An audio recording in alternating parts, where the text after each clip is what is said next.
Masya Allah, tabarakallah. Selalu ada hikmah. Alhamdulillah. Itu tadi Kang Yayat ya mencoba nunjukin ke kita. Ini beliau udah ganti tangan, pemirsa. Ya, tangan yang untuk settingan buat main drum. Yang tadinya juga bahkan oleh Kang Arifnya dikira drum ya mungkin mainan, tapi ternyata drum betulan, perform. Dan ini adalah tangan yang tadi nih. Yang tadi dipakai bisa dilepas dan Masya Allah ya. Tuh. Ini benar-benar kepake banget sih. Fungsi tepat guna sebagaimana yang disampaikan oleh Kang Arif tadi. Kita taruh di meja dulu ya. Alhamdulillah. Jadi sebelumnya Ki emang udah suka ini musik, sempet kan atau gimana di tangan kayak begini, tapi akhirnya sekarang bisa tetap main. Berlanjut juga, lagi. Ya. Alhamdulillah. Terus waktu itu gimana? Sempet nggak ada perasaan marah ke Allah? Kenapa saya? Mungkin di luar juga yang lebih ngaco banyak ya Allah, tapi sehat-sehat aja, makan kada kaya dan lain-lain. Gimana? Pernah nggak ada perasaan itu? Berdamainya gimana? Pernah. Itu saya pernah merasakan ada di titik terendah, marah, benci, terus maaf pengen ngairin hidup. Soalnya gimana untuk berkehidupan, jalanin hidup tanpa tangan. Saya kan defable kiri kanan gitu. Jangankan buat anak istri, buat diri saya pribadi aja saya susah, keteteran. Nah, marah-marah, terus ya pokoknya ngisi hari-hari itu nggak inilah pokoknya. Nggak enak ya. Titik ikhlasnya akhirnya gimana? Setelah berapa lama dari setelah kejadian amputasi? Saya 2 tahun move on ya, menutup diri. Nah, terus tapi belajar masa saya apa-apa ke istri, apa-apa jadi minta tolong ke istri, ngerepotin istri, sedangkan istri punya kegiatan juga. Iya.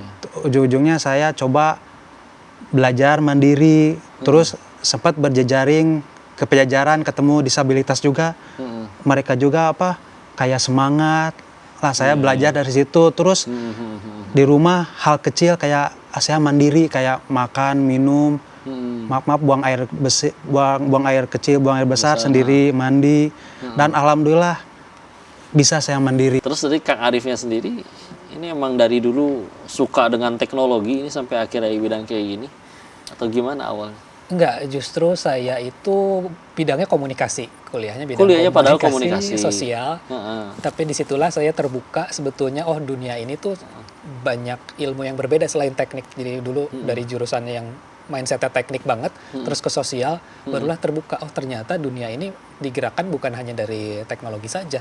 Jadi ketika bertemu Kang Wildan pun saya bisa kasih value tambahan, oh alat ini bukan sekedar fitur aja, kalau istilah startup kan MVP, minimum viable product ya, bisa bergerak, tapi ternyata bergerak saja nggak cukup, tapi harus minimum valuable product, bermanfaat apa sih ini sebetulnya produknya. Jadi kalau hanya berakhir di lab tadi, belum bermanfaat, tapi kalau misalkan ada di tangan Kang Yayat, manfaatnya bisa luar biasa gitu. Oh ya, jadi bahkan tadi sempat kayak nggak mau Jumatan, marah ke Allah ya, nggak mau ibadah dan segala macam.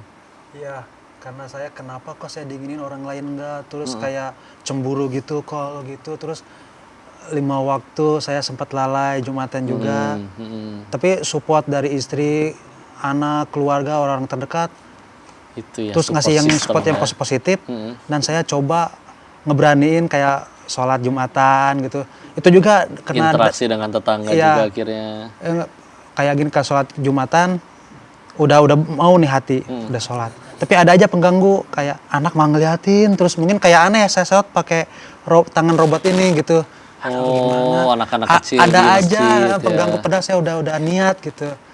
Terus dicoba mungkin udah terbiasa mungkin ya. Nah terus saya coba beraniin tanpa alat bantu, jadi dengan tangan setiap ke masjid sholatnya gitu. Iya. Jadi ngapain malu gitu, terserah aja, yang penting saya sholat surga jalan kita nggak gitu. di mulut orang kok ya kan. Iya, tapi itu tuh baru mulai ke masjid tuh 2015, pertengahan 2015. Berarti udah ada jeda. Ya baru-baru sekarang alhamdulillah udah enak ke masjid. Alhamdulillah. Nggak jadi beban gitu. Dan akhirnya kemarin tangannya yang waktu jadi juara 3 itu, lombanya tadi disuruh ngapain waktu itu? Jadi tugasnya itu memindahkan 9 jenis benda di bawah waktu 3 menit. 9 jenis benda. Apa aja benda-benda kayak gelas gitu? Macam-macam. Jadi benda-benda kecil banyaknya ada kelereng, yang paling susah kelereng ya, ada Karena kelereng, paling kecil ya. kunci, kartu Koin, ATM semacam gitu. Jadi benda sehari-hari, koin, kartu Oke. ATM, jadi benda-benda sehari-hari. Dan itu berarti terbaik ketiga tuh.